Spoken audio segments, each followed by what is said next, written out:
আগামী নির্বাচন দেশের ইতিহাসে সবচেয়ে ঝুঁকিপূর্ণ হবে বললেন ইসি আনোয়ারুল।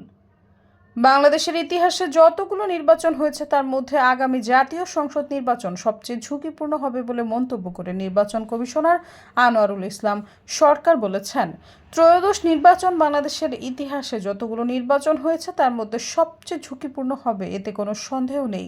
শুক্রবার নির্বাচনী প্রশিক্ষণ ইনস্টিটিউটের ত্রয়োদশ জাতীয় সংসদ নির্বাচন উপলক্ষে 2 দিনব্যাপী কোর প্রশিক্ষণের উদ্বোধনী অনুষ্ঠানে তিনি কথা বলেন।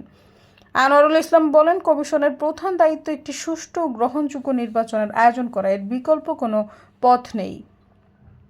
তিনি বলেন, জীবন চলে যেতে পারে কিন্তু নির্বাচনে ফাঁকিবাজি ধোঁকাবাজি করা যাবে না। কমিশন ও মাঠ পর্যায়ে সবাইকে প্রতিজ্ঞাবদ্ধ হতে হবে।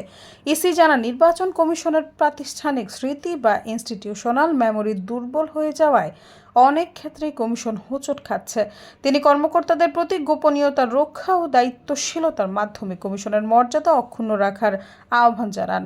সৈয়দা ফারিয়া, সমযোগ।